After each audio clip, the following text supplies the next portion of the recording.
은퇴하고 외로워서 간 모임 사람 취급도 못 받았습니다. 은퇴 준비와 은퇴 후 삶에 대한 진짜 이야기.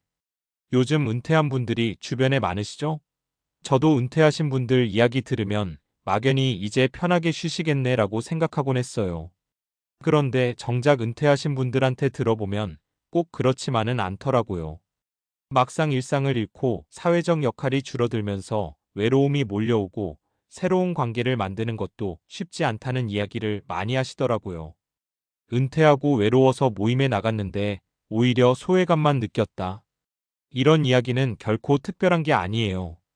그만큼 은퇴 후 삶이 생각보다 복잡하고 준비가 안 되어 있으면 심리적으로 힘들 수 있다는 뜻이죠. 오늘은 이런 은퇴 후 외로움 문제를 중심으로 은퇴 준비의 중요성과 사회적 관계의 재설계가 왜 필요한지, 그리고 실제 사례를 통해 이야기를 나눠보려고 해요. 1. 은퇴 인생의 새로운 전환점이지만 외로움의 시작일 수도 있다. 은퇴란 단순히 직장을 그만두는 것 이상의 의미를 가져요. 오랫동안 일터에서 역할을 수행하며 쌓아온 사회적 지위와 인간관계, 하루하루의 생활 리듬이 갑자기 사라지는 거죠. 그러다 보니 나는 누군가? 내가 왜 존재하는가? 하는 존재론적 고민에 빠지는 분도 많아요. 특히 직장에서는 자연스럽게 동료들과 소통하고 일로 인해 타인과 연결되는데 은퇴 후엔 이런 기회가 현저히 줄어듭니다. 그 결과 외로움과 고립감을 느끼는 분들이 늘고 있어요. 물론 가족이나 친구가 있는 분들은 덜 하겠지만 가족 관계도 사회적 관계만큼 충분하지 않을 때가 많죠. 그래서 은퇴를 준비할 때는 단순히 재정적 대비뿐 아니라 내가 은퇴 후 어떻게 살아갈 것인가에 대한 고민과 계획이 꼭 필요해요. 2. 은퇴 준비, 재정만큼 중요한 사회적 준비. 많은 사람이 은퇴 준비하면 가장 먼저 재정적인 문제를 생각해요. 연금, 저축, 부동산 등 돈 문제만 철저히 준비하면 된다고 생각하죠. 그런데 실제로 은퇴 후 삶의 만족도를 좌우하는 건 사회적 연결망이에요. 내가 속할 수 있는 커뮤니티, 취미 활동, 봉사 활동, 혹은 새로운 배움의 장 등 사람들과 교류할 수 있는 공간을 미리 만들어두면 은퇴 후 외로움과 우울감이 훨씬 줄어듭니다. 3. 사례 1 모임에 갔더니 사람 취급도 못 받았어요. 김 선생님 가명, 68세은 40년 가까이 교사로 일하다 은퇴했습니다. 은퇴 후 시간이 많아지자 외로움을 달래려고 지역 노인 모임에 가입했는데 뜻밖에도 적응하기 어려웠다고 해요. 모임에 가면 대부분 이미 친한 사람들끼리 뭉쳐 있어서 새로운 사람은 좀처럼 끼기 힘들었어요. 이 얘기도 안 통하고 나중에는 아예 혼자 앉아 있게 됐죠. 그런 걸 겪으니 더 외로워졌어요.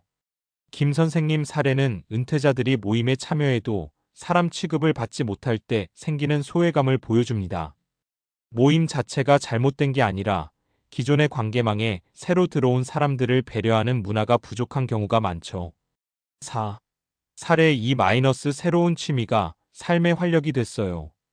반면 박 할아버지 가명, 72세는 은퇴 후 등산 동호회에 가입했어요. 원래 혼자 산을 좋아했지만 같이 가니까 더 재미있더라고요. 처음엔 낯설었는데 조금씩 대화도 나누고 서로 챙기다 보니까 친해졌어요. 덕분에 몸도 건강해지고 정신적으로도 훨씬 밝아졌습니다. 박 할아버지처럼 은퇴 전부터 취미나 사회활동에 관심을 가지고 준비하는 사람들은 은퇴 후에도 활기차게 지내는 경우가 많습니다. 5. 사례 3 봉사활동이 나를 다시 일하게 만들었어요. 최 씨 가명, 65세는 은퇴 후 심한 무기력증과 우울증에 시달렸습니다.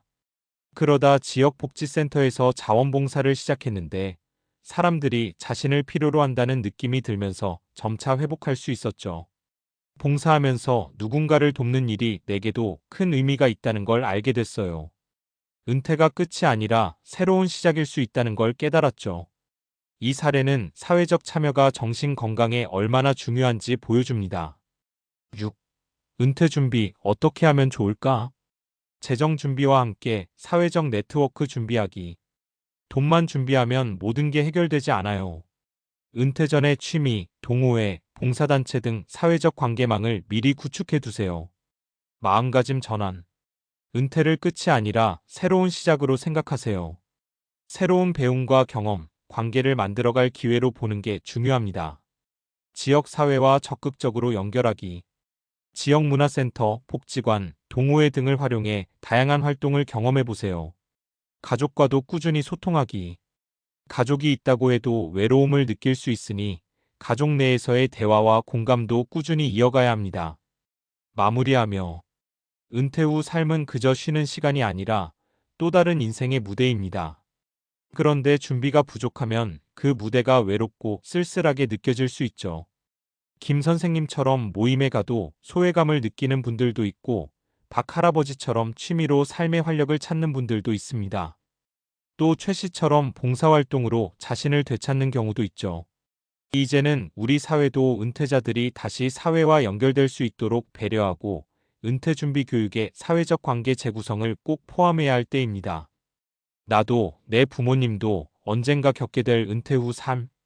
미리 마음을 열고 준비하면 외로움 대신 활력을 얻을 수 있을 거예요.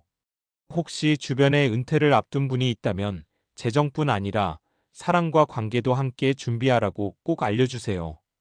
혼자가 아니라고 느끼게 하는 것, 그게 은퇴 후 행복의 첫걸음이니까요. 지금까지 은퇴 후 외로움과 사회적 관계의 중요성에 대해 이야기했는데, 이어서 자연스럽게 은퇴 후 뇌 건강과 정신 건강 관리에 관한 내용을 다루면 좋겠어요. 왜냐하면 은퇴 후 사회적 고립이 뇌 건강과 정신 건강에 미치는 영향에 대한 과학적 연구가 많고, 이 부분을 알면 사회적 연결이 얼마나 중요한지 더 명확해지거든요. 은퇴 후 사회적 고립과 뇌 건강, 정신 건강의 관계. 은퇴 후 외로움과 사회적 고립은 단순히 심리적인 문제만 있는 게 아니에요. 과학적으로도 사회적 연결이 부족하면 뇌 기능 저하, 인지능력 감퇴, 우울증 발생 위험이 크게 높아진다는 연구 결과가 많습니다. 미국 하버드대 공중보건대학 연구에 따르면 사회적 고립이 심한 노인은 그렇지 않은 노인에 비해 치매 발병 위험이 최대 50%까지 증가한다고 해요. 또 사회적 관계가 풍부한 사람들은 스트레스 호르몬인 코르티솔 분비가 적고 면역 체계도 더 건강하다고 알려져 있죠. 왜 이런 일이 벌어질까요? 사람은 사회적 동물이라 타인과의 상호작용을 통해 감정적 지지와 인지적 자극을 받습니다. 은퇴 후 모임이나 교류가 줄면 뇌가 충분한 자극을 받지 못하고 이는 신경가소성인 EROPLASTICITY 저하로 이어져 인지 기능이 떨어질 수 있어요.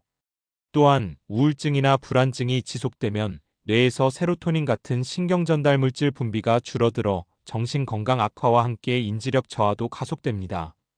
그래서 은퇴 후에도 꾸준한 사회적 활동과 정신적 자극이 뇌 건강을 지키는데 필수적이라는 과학적 근거가 분명한 거죠. 그래서 어떻게 해야 할까? 사회적 활동 꾸준히 유지하기. 산책 모임, 독서 동아리, 봉사활동 등 다양한 사람들과 만나서 교류할 기회를 늘리세요. 뇌에 꾸준한 자극을 주고 정서적 지지도 받을 수 있습니다. 새로운 것 배우기.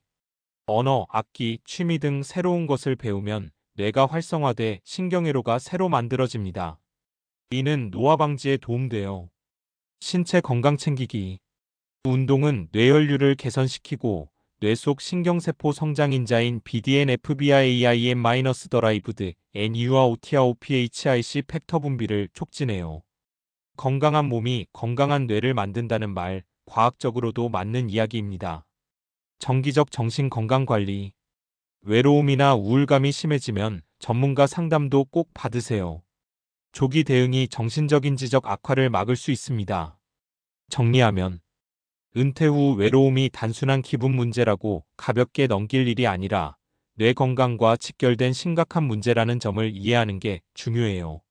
사회적 관계를 유지하고 정신적 신체적 자극을 계속 주는 일이 뇌를 건강하게 유지하고 행복한 은퇴 생활의 핵심입니다. 다음에 은퇴 후 뇌 건강을 지키는 구체적인 생활 습관이나 뇌운동법에 대해서도 이야기해 볼까요? 어떤 주제가 더 궁금한지 알려주세요.